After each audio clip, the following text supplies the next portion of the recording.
make it. But let's give them another minute and then we'll get started. I also realize the late start may have people, audience members may be delayed too. Yeah, and also like moving people's schedules around. Yeah, we'll keep it quick today, just half an hour.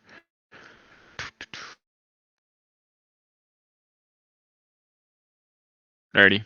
I'm good to let's go. do it. All right, so welcome to Office Hours, the usual every week where we chat all things Klima and all great things.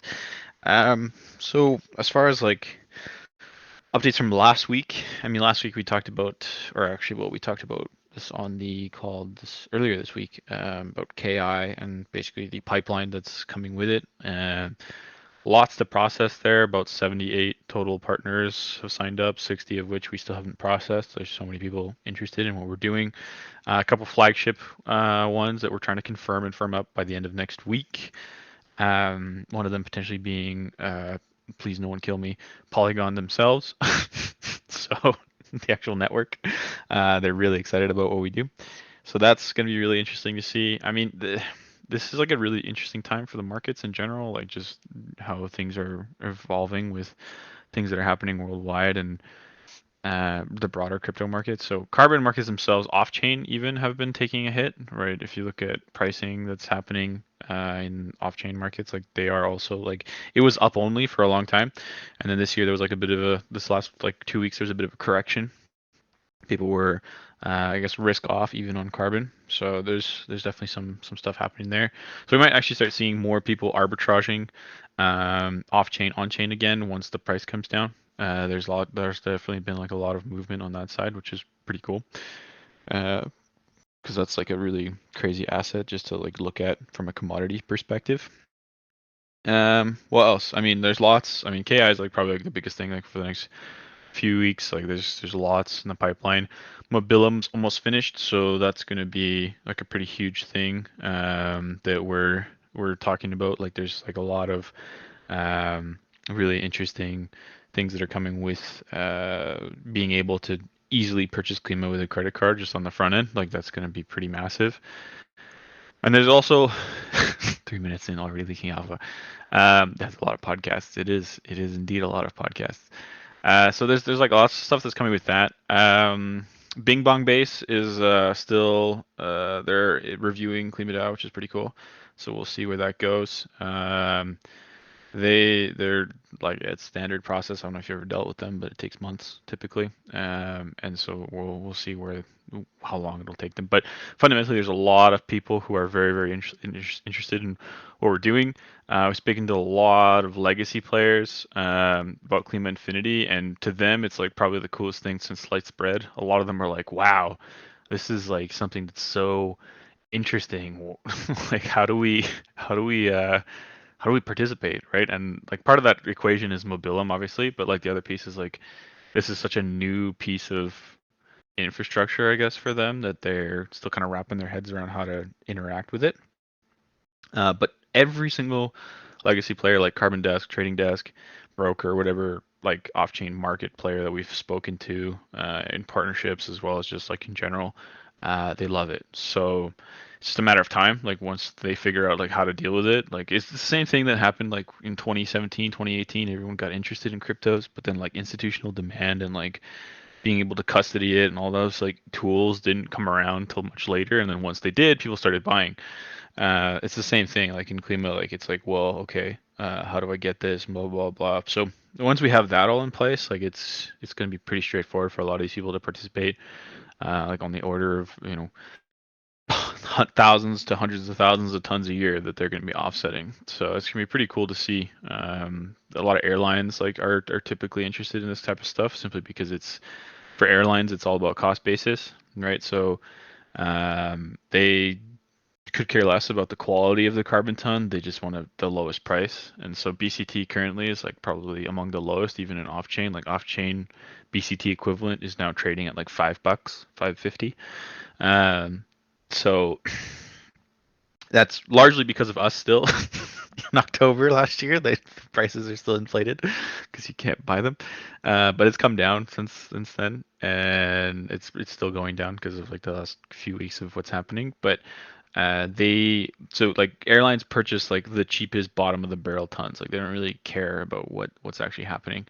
Um, this isn't always true. Like some airlines do care, but like by and large they don't. So for them, it's entirely about cost. It's cost driven, and so like having a really cost competitive product like BCT is really good. And Klima especially is like it's like extra cost competitive because over time it compounds, right? So you don't even have to like worry about like you basically your cost is drastically reduced for your offsetting. So it's pretty cool. But yeah, I mean that's largely the biggest updates. I mean, there's a lot coming through different KIPs. Brian, you can talk about those if you want. Marcus, I don't know if I didn't cover anything, but that's probably like the large majority of things. Yeah, that's a pretty good overview. We've got a couple KIPs I think we wanted to just briefly um, go over. And yeah, so we just put up KIP 16 on the forum last night. The idea here is to leverage some of the BCT that we brought into the reserves from disbanding 25% of the BCT USDC LP pool during as a result of KIP-14. So now we have some funds around, and one of the policy contributors came up with a pretty clever idea to use some of the DAO's Klima allocation, the community allocation, to create new Klima, using some of the BCT we got into the reserves from that disbanding activity to then pair that Klima with USDC from the disbanding and bolster the Klima USDC pool depth. So that KIP is up. I think it's I think it'll be it's a very straightforward way for us to accelerate the expansion of the Klima USDC pool without having to incur like a large amount of cost.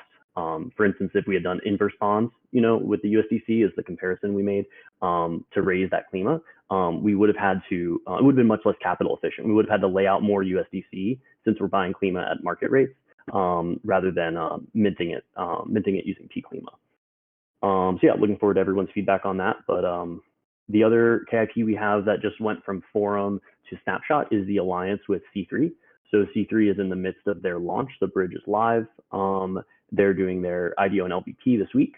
But I think given the 10% grant that they basically gifted to Klima, vested over 3 years, there's pretty strong alignment there in terms of long-term incentives. So the proposal, is somewhat limited in scope, but the idea is to basically, accept their proposal to, work with them for the, development of the on-chain carbon market. And all we've really committed to right now, honestly, is like, co-marketing, advice from core and from the policy team. There's no investment being made. We're not giving any valuable assets to C3 beyond the time and energy that we're going to put in from the DAO.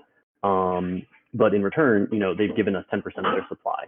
So, I think that's a pretty clear value proposition there. And the key thing is that C3, the main use of it right now is for governance rights, the C3 token.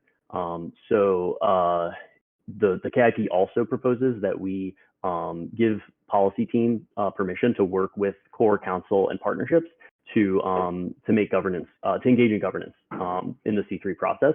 So we'll be able to lock, assuming this KIP passes, we'll be able to lock our C3 allocation and use that to vote on a couple different things. On one hand, you have governance proposals, which is very similar to like the KIP process we have here. So my understanding is C3 will be putting up a governance forum at some point in the next few weeks. And then they'll be posting proposals there for actions that they intend to take. And we'll be able to vote using, at first, the informal governance process, and eventually we'll be voting with our locked C3. And then the other thing we can use our C3 allocation for is to vote on gauges. So this is similar to Curve, if anyone is, assuming you're all going to be familiar with basic Curve mechanics, but the idea is that when you provide LP on Curve, you can lock that LP or stake that LP into a gauge. And what the gauge does is basically pays out CRV token rewards to the people who staked in that gauge.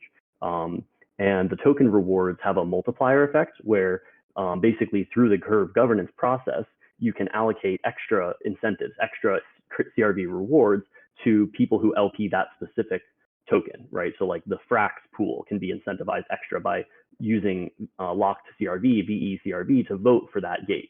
And we can do the same thing in C3. C3's model is very similar, where there's a VE C3. You have to lock your C3 up for a period of time. And the longer you lock it for, the more of a multiplier your voting power has. So the proposal in KIP-15 is basically to lock it, essentially forever. Like we're going to do a 4-year lock and then just keep locking it to keep that governance power maximized. So yeah, assuming that KIP-15 passes, we'll be able to engage in C3's governance process for the good of KlimaDAO and the broader refi community. Happy to answer any other questions about C3 once we open up the floor. Otherwise, the only thing I had on my list is we are getting very close to having the aggregator for retirement ready to go. So we're doing some internal testing now, cleaning things up. But expect an announcement for that in the next few weeks. I know we've been saying we're very close for a while, but like now we actually have contracts deployed and like a test UI. So it's very exciting. Right now we have MCO2 and Toucan tokens integrated. So at launch, that's the plan. Assuming that things move forward with C3 and everything's successful, the plan is to put up a KIP for bonds, in the next week or two. But again, we're sort of keeping a close eye on the launch and making sure that they have clear demand and that the bridge is technically functioning as expected.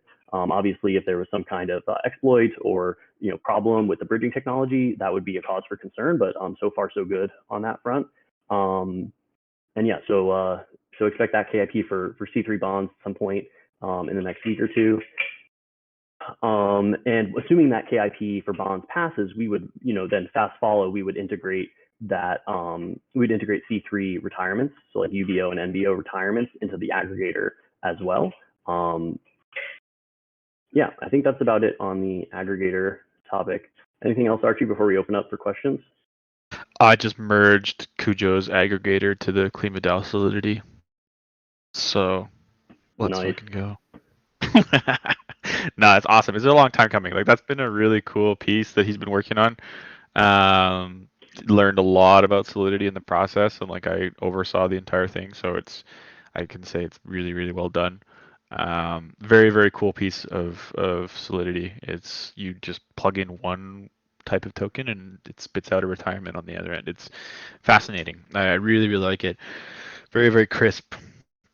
Yeah, so that's basically up and running. I don't know what else like we got to talk about. There's there's a lot like going on right now. It's just a matter of like waiting and seeing like the results. Like we gotta do stuff, right? Like a lot of these relationships like with off-chain partners and legacy partners like takes time. Like these people have like meetings and they have like 5, 6 different managers have to see it. So it takes a while. But once we get there, we'll see kind of the end result. Like there's definitely going to be some cool stuff coming. I think towards the end of March we'll start to see like probably a lot of these things firm up and like see where a lot of these partners stand. Like there's a lot like that's like just being closed like right now. Like this week closes this is finished this finished that. So by the end of the month like you'll have a bunch of stuff like in flight. Will be pretty cool. Yep. I don't think we talked about this last time, but Kujo and I did successfully complete a bounty for the Lens protocol. It's a pretty new protocol, but basically it's a Polygon-based social graph, decentralized social graph. So they're trying to build a framework for like an on-chain version of like Facebook or Twitter, but like Web3 powered. So like where people own the content they post and they get they get paid fees when people like repost their content and stuff like that. So basically we help them build an integration with our retirement aggregator that basically allows a user to send BCT as the fee, and that BCT gets automatically burned on behalf of the recipient, like the publisher of the content. So it's a really cool way or like in the future, I can see a vision where like just by using a social media network, right, like Facebook, like going on and scrolling through your feed and liking a few posts, you're offsetting, you're burning offsets just by engaging in that activity. If the publishers that you're following and you're supporting are selecting to be climate positive by electing that fee collection mechanism. So very cool stuff there, and look forward to seeing what else we can build with Lens. let's start getting some people up here.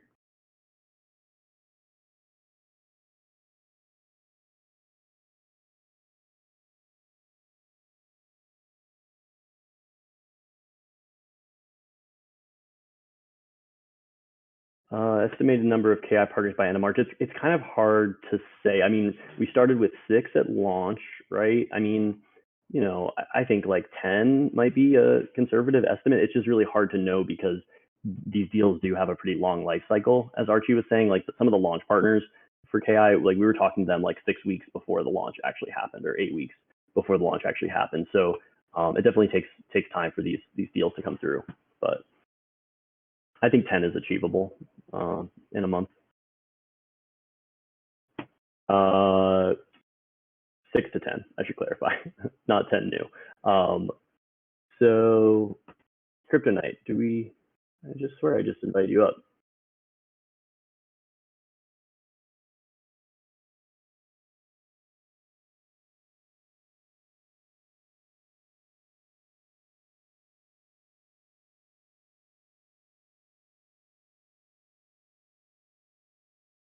Let's see. If anybody else has questions, please feel free to raise your hand. Otherwise, you know, we don't have to stand up here silently. Extended launch of retirement. So yeah, we haven't firmed up a final date, but I guess what I was trying to say earlier, without going into too much detail, is like basically the functionality is working. We're testing it internally. The question is like launch date, and I don't have a hard launch date yet from marketing. But suffice it to say, like we're already making real on-chain retirements, but in a test fashion right now. We're not actually like, we don't want people using it until we're confident that it is ready to go. Oh, weird. Kryptonite, if you can try dropping from the Discord voice chat and then rejoining, I'll invite you up again.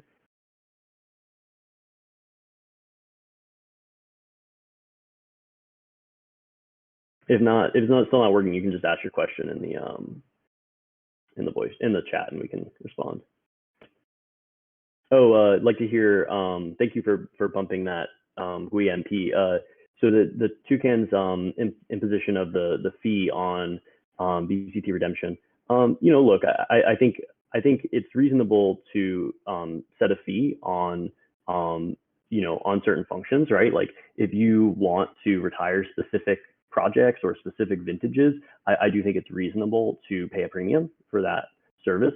You know, I think one thing that we would, well, I guess one question is like, what's a reasonable fee for that? And I think it's interesting to compare, for instance, you know, the level of the fee between different bridges, and I think the market will start to do that, right? And you know, obviously prices are signals to the market, right? And so the relative price of an equivalent service will dictate demand for that service. But to be more precise, I think one of the interesting things about the way Toucan's approached the fee structure for redemption is that on one hand, they've committed to having oldest vintage first retirement be free. So I think that's good because that encourages sort of a cleaning up activity within the pool, right? Like people are incentivized because there's no fee to burn the oldest offsets. So that's cool. And then the other aspect is that a portion of the fee is going to be burned. So like when you pay that 25% or you pay the 10% on NCT to redeem specific tons out of the pool, a portion of that fee is going to be burned. My understanding is that right now it's not actually being burned, but it will be in the future. But I think the model is interesting. I'm curious to see how the market reacts. Like once retirement on chain becomes like becomes a well accepted mechanism for, you know, meeting your carbon offset targets, your climate pledge, then it'll be interesting to see how the market makes a choice, right? It's like, you know, am I going to go spend 25% over here for BCT, and then like 20% of that gets burned on my behalf from the oldest tons, or maybe like I'm very, very concerned about only burning the specific tons that I want to burn and nothing else. You know, maybe other products or other solutions will be preferred by different market actors. So, you know, we'll see how the market reacts. I think it's natural for there to be fees on this. One of the other things that I would love to see and would love to talk more about with the various carbon bridges is, you know, so like there's use value and there's market value, right? So like offsets have market value, and that's like the price that someone is willing to pay on like a DEX, like sushi, or from a broker. But then they also have use value, and the use value is typically less than the market value because there's some premium, on the liquidity and the risk of holding that market asset. Whereas once you consume a ton, right? The analogy with corn, for instance, as another commodity is like once you eat the corn doesn't have any value anymore. But the monetary value of like buying the corn is greater than the use value of just consuming the corn. So in the analogy with offsets, something we'd really like to see bridges implement is a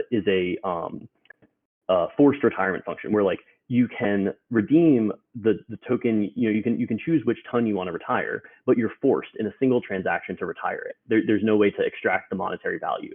So like that's what the redemption function currently does, is like if there was no fee on redemption, then you can just pull the highest quality ton out of the pool and move it to another pool. And that's what happened with like the NCT rebalancing action. But a cool idea would be to allow the user to select which ton they want to retire, but then don't allow them to take the ton, right? They have to retire it at that time that they select it. So that would sort of address the issue of like market arbitrage, potentially extracting value from different pools, but it would still allow users who want to retire specific tons to do so without paying such a high premium. I hope that addressed the question. Happy to follow up on it more in the chat.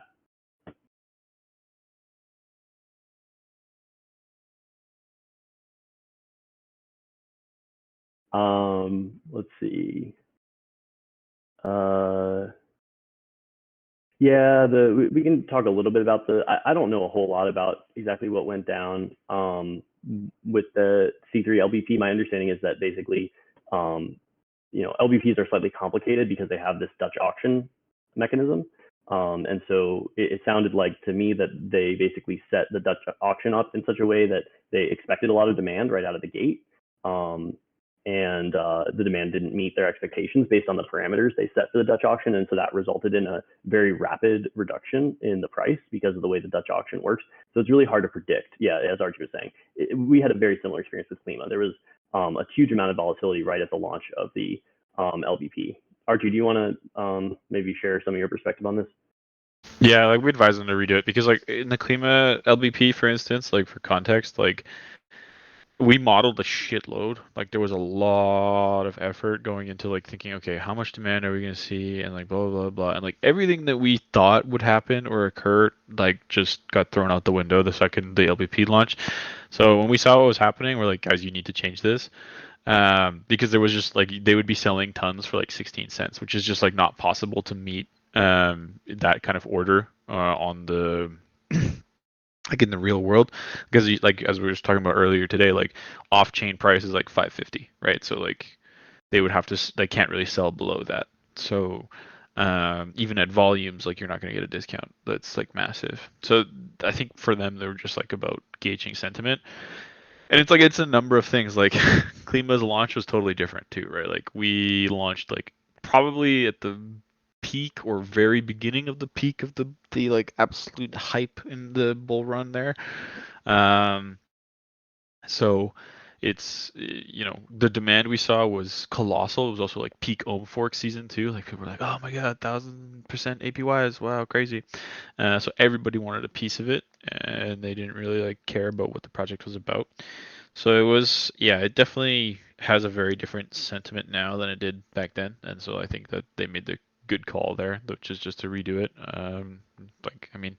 I think at the end they lost like 12 grand, but it's not like huge in the context of things. It's better to have something that they can deliver on rather than something that, is just totally unrealistic and lead to more disappointment down the road. When can I buy a tree with Klima? Ooh, that's a really good question. So there's a company we spoke to who basically does this.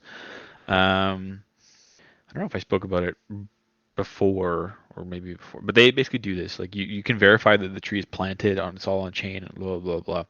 And they're trying to figure out like how to move it. The problem with it is they run on Cardano, which is obviously not compatible with Polygon in its current form. But they're looking at basically how do we convert this, how do we move it, and once that's ready and good to go, yeah, then you'll be able to buy trees with Klima.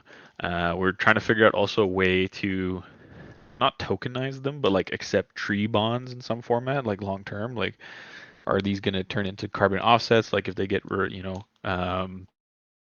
if they get certified under like Vera or Gold Standard or whatever, can we like get them? Very similar to like what the Moss guys did with their like NFT Amazon thing. So yeah, there's like there's stuff like there will be trees for Klima soon. It's just yeah, it's working on a lot of those mechanics. So it's there's some coming up. What else we got in the terms of questions? Yeah, well, I just wanted to expand on that a little bit more because I think it gets to this broader question of like the long-term vision for Klima as like a market facilitator. So right now we're investing, like we're through bonds basically. Klima is purchasing from the market currently existing verified tons, right? Like Vera offsets that have already been issued. Or once C3 bonds are enabled, we'll be buying like gold standard offsets already issued, right?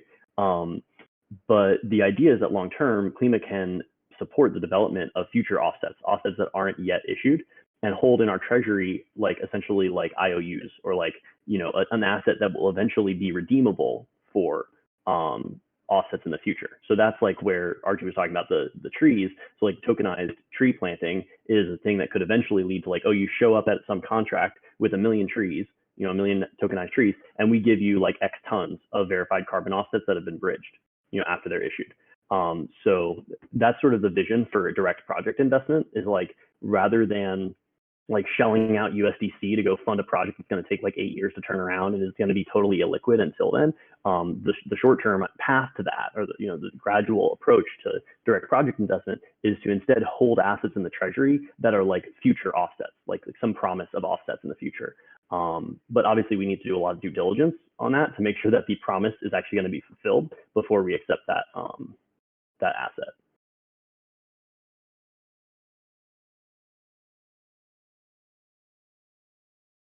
Oh yeah, exactly. Like Moss's NFT is effectively like it's not exactly a promise, but it's like a certificate that in the future some offsets will be generated through that preservation of that land, and then that NFT will have some amount of offsets owed to it, the owner of that NFT. Yeah, someone asked, can we bond the Moss NFT Amazon one in Klima? Yeah, it's in the works. So we spoke to the guys at Moss. There is a way to do it, and we've been stewing on like how would this occur. So basically, what you would do is you would take your Moss NFT, you would deposit it into an NFTX vault, which would then spit out an ERC20. You'd then take that ERC20, bridge it across the Polygon, which you would then bond to KlimaDAO at some set given price based on how much carbon it produces. They're working on basically figuring out how much carbon tonnage goes into each NFT. And so once they figure that out and get that whole because technically like you own this like piece of land in the NFT, and then that piece of land like has like I guess denomination and rights over carbon that gets produced on it every year, very similar to how like Red Plus or Red projects work. And and then we're just kind of like we're just kind of waiting to see like what that ends up looking like. Because then once we know how much tonnage goes into one of these NFTs, we can then like put a number or like assign like each NFT produces 20 carbon tons a year. Excuse me. And so once you have this for a year, you get 20 tons, so that we can price it at like whatever price that the market is setting it at. Yeah, and that produces a really interesting like recurring revenue model essentially, where like we have like offset yield bearing assets. Very cool. Kryptonite, let's get a question in. How you doing, man?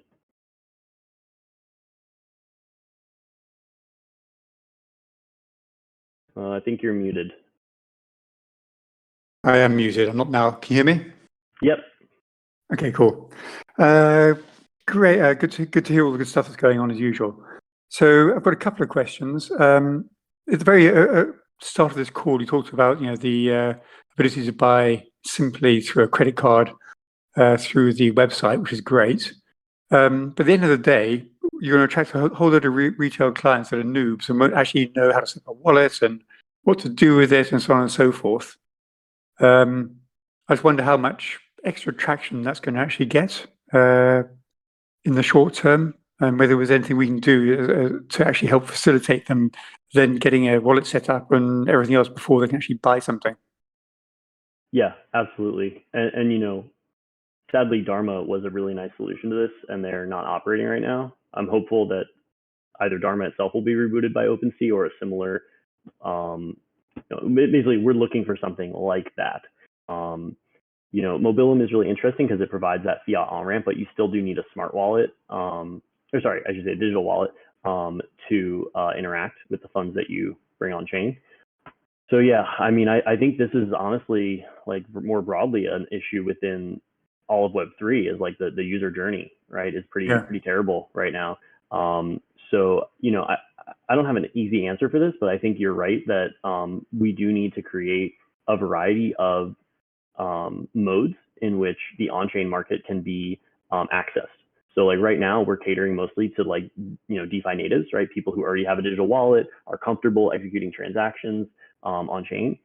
And the next sort of phase of development for Web3 generally, but also especially for Klima because of our unique mission, is to try to create more stratification within that market, right? So like on one hand, you have Aave's approach, right? Where Aave has set up an institutional arm, right, where their lending pools are only available to institutions. So the institutions know that they're KYC'd and that all the people they're engaging with are KYC'd.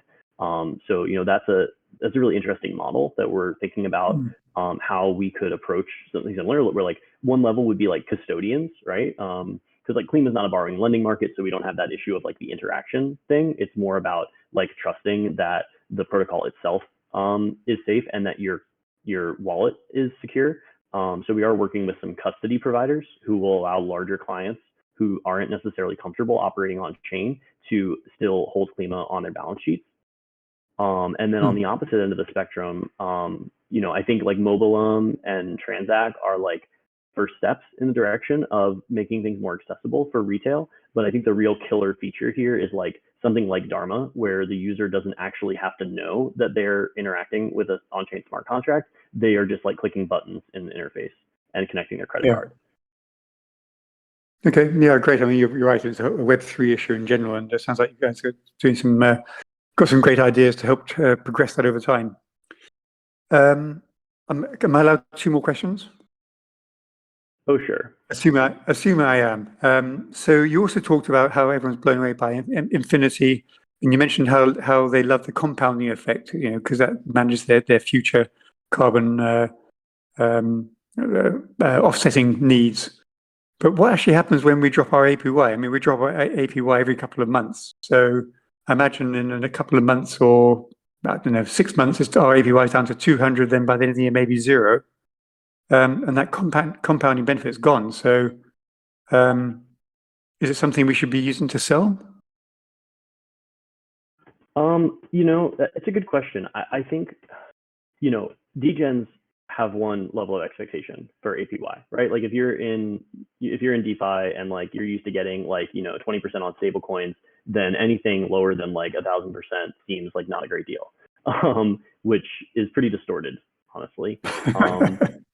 So like in the legacy world, we're talking about competing with 0.5%, maybe 0.75 after this next rate hike in the US at least. So that's pretty easy competition when you're, you know, even in like steady state, right? Like we don't need a huge amount of bond revenue to support a 5% APY. So like, you know, yeah, right now 1,000%. Like if we dropped, say, you know, this is not a commitment, I'm just saying hypothetically in like a month or 2, you know, things are not, you know, we're still in the same market conditions, and like we still need more time to mature the on-chain market. Like let's say we were to theoretically drop from like 1,000 to 500, that might drive away some degens who are like, oh, it's below 4 figures, I don't want anything to do with it now. But that is still a very lucrative return for people who are used to just holding these idle assets on their balance sheet and not being able to generate any yield with them. Yeah, exactly. Okay, my final question then, which sort of leads into segues on from that. So if we look at the treasury value versus the market value, you know, the market value keeps dropping every day, and I guess this is my I'm a Gemini, so perhaps half of me is a degen. I don't understand how the market value can keep dropping so much versus the treasury value. and it carries on dropping. Especially with the fact that we've got staking rewards to attract people into into our treasury. So I don't understand the what's happening basically. Does anyone have an idea what's going on and how that's possible even?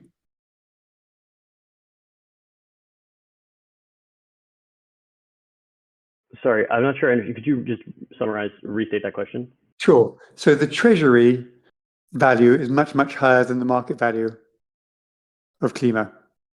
Yeah. Okay. So you're looking at total treasury carbon, right? Or sorry, Yeah, exactly. You're looking at treasury market value. Yeah, exactly. Yeah, so, treasury market value versus market versus yeah, exactly. Yeah, I mean that effectively means that like if we were to dissolve the treasury today, the market value of all the assets would be worth more than what Klima is. So I mean, you could look at this like if you were to compare this to a like a more traditional like a security, something like that, it would be the equivalent of like a PE below 1, right? Exactly. So it's up to the market to decide whether. But the question is, how can the market decide that I mean, we're talking like 50% less than the market value is like 50% less. So I don't understand how there's such a big disparity and how that's even possible. Yeah, I mean, markets can remain irrational longer than anyone can remain solvent. So, I don't have an easy answer for that. I think one question you have to ask is, what is the treasury's value denominated in? So right now our treasury is denominated in on-chain carbon offsets, right? Like the vast majority of it is just on-chain carbon offsets. So there's, I think, well, let's just say the carbon market on-chain is not mature yet, right? I think that much is evident because most organizations consuming carbon offsets today are still doing so off-chain. So I think what my perspective on like why the market might be pricing things this way is on, it's about expected value, right? Expected future value. And I don't think that the on-chain market necessarily recognizes the use value of on-chain carbon offsets the way that a legacy player in the off-chain market would recognize the value of on-chain offsets. Does that make sense? Because like they're not operating on-chain. And so the people operating on-chain don't operate in the legacy market for the most part. And so they don't see the real value. But if you're an off-chain consumer of carbon offsets, the fact that on-chain assets are trading below off-chain prices makes it a very attractive deal, right? Like you're able to get a discount essentially just by going on-chain. So, I think the question really in my mind is like, how long does it take for us to mature the on-chain carbon market to the point where there's parity between on-chain and off-chain prices?